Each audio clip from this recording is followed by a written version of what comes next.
You are tuned to the Witching Hours. I'm your host, Kanaska Carter. On tonight's episode, we're going to be talking about some of the different types of aliens that have been reported. So the first type of alien would be the greys. So small gray and tall grays. They are both different. The small grays are smaller, obviously. They are about 3 to 4 feet tall when I had my close encounter. They have large eyes, large head, gray-skinned humanoids with black almond-shaped eyes. They have nostrils but no nose. It's kind of like two little slits where a nose would be, but no prominent nose on the face. They have slits for mouth, no ears, and 3 to 4 fingers, including a thumb. So I've seen a tall gray hybrid, and he looked pretty human, but he had the face of a gray alien. And I also saw a small gray in the woods in 2011. So the small gray looked very much like the tall gray, except the tall gray, I get a feeling, is some sort of a human hybrid. Or this is what they based the human hybrid off of. Because apparently they tried to breed small grays, but there were too many deaths, and it was not a successful hybridization program. The closest thing I could think where we would see small gray hybridization would be progeria. If you look up progeria, you'll see these people who have this condition do look like small gray aliens. So the second type of alien we're going to be talking about are the Nordics, and these are tall beings, humanoid beings with bright blue eyes. They have blonde hair or white hair, believed to be from ancient Earth, commonly known as Agartha, but they're presenting themselves as extraterrestrials. Believed to live underground, which is also known as Agartha. Some people think that they're also Venusians or from Venus. And other names for them would be tall whites and Pleiadians.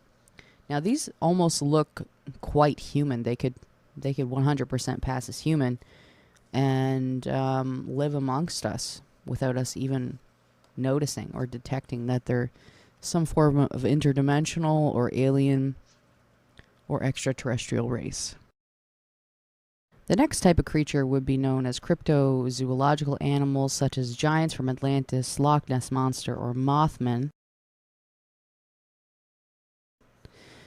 Sometimes linked to the supernatural, occult, esotericism, or the paranormal. Some may be based on truth or hoaxes to boost local tourism. So people creating these ideas to get tourists to come in and spend money. However, I think that these might have some truth in regards to where they originate from, because giants are even seen in humans, in modern day humans.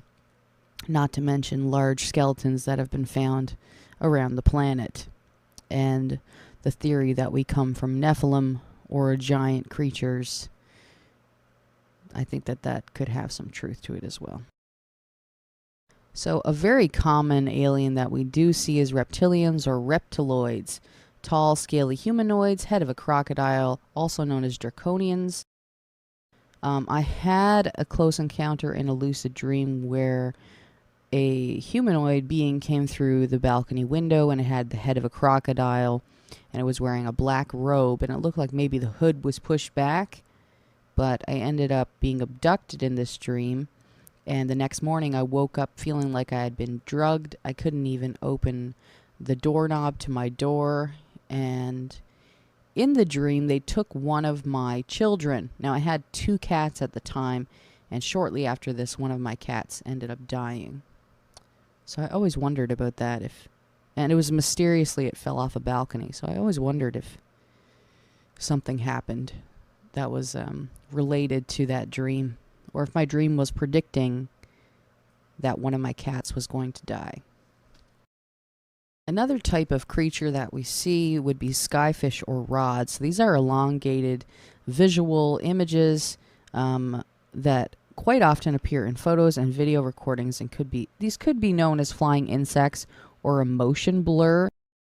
It's still up for debate in regards to what these are, but some people think that it is some sort of a creature that we just don't know of, or it could be some type of interdimensional or alien creature that has not been discovered yet.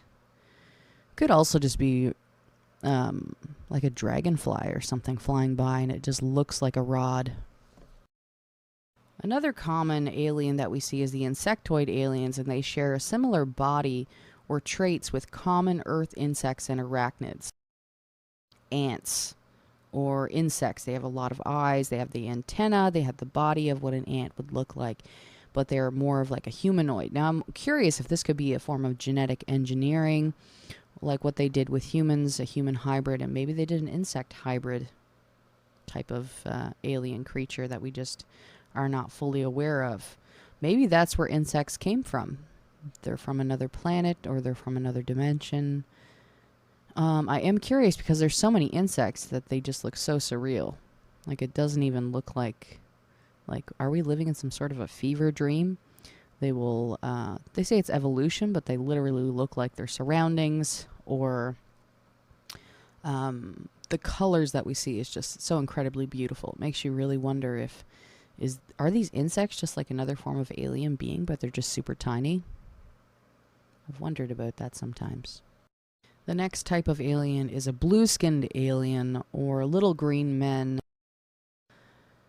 Now this, I had a lucid dream once where a blue-skinned alien saved me from people at Bohemian Grove. It just appeared out of nowhere and showed me a way to escape the dream. Quite common, they view aliens as little green men. However, I don't even think there's any cases of reporting little green men. If anything, it's been gray aliens that are most commonly reported. Reptilians are quite common, and insectoid aliens are also very common. But when it comes to genetic engineering, there are other types of creatures that could potentially be explained by genetic engineering, alleged genetic engineering, such as the Men in Black, which I think could actually be hybrid gray beings. Human alien hybrids and super soldiers, which have superhuman powers. That could also be linked to genetic engineering as well. There are so many cases of the Men in Black showing up and they don't have any hair on their bodies. They have a strange energy about them. They're able to manipulate people's minds and control them. And they typically come to give you a warning to stop talking about what you're talking about. The next creature that has been spotted all over the world is Bigfoot, Yeti, Sasquatch, which is an ape-like creature that inhabits the forests of North America, similar to creatures spotted worldwide. They have large footprints, and I think this is related to genetic engineering or humanoid. They have a large muscular human-like structure, roughly 1.8 to 2.7 meters in height. The eyes are alleged to glow yellow or red at night, and they're 6 to 9 feet tall with a pungent, foul-smelling odor, which is quite often reported, sometimes associated with this smell. They are associated with it. And they also have a flat nose and visible lips. So, indigenous petroglyphs created on the Tule River Indian Reservation in California, a site called Painted Rock, is where they saw petroglyphs that look like the Sasquatch. The local tribespeople call the largest of the glyphs Hairy Man, estimated to be between 500 to 1,000 years old. Most cultures have accounts of human-like giants in their folk history, and many names, when translated, meant wild man, hairy man, stone giant, and things like this. And we also see cases of humans being born with hair all over their body, so perhaps this is just some form of us seeing this trickling down.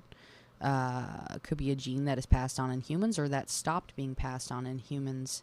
But I remember two brothers. I'm actually a friend on Facebook with one of the brothers.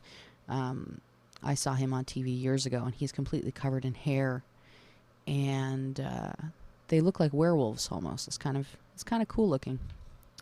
But regardless, we're not alone in the universe. There's too many cases of this happening, of seeing and hearing cases of abductions or sightings of different types of humanoids. So I do not believe that we're alone in the universe when it comes to humanoid creatures.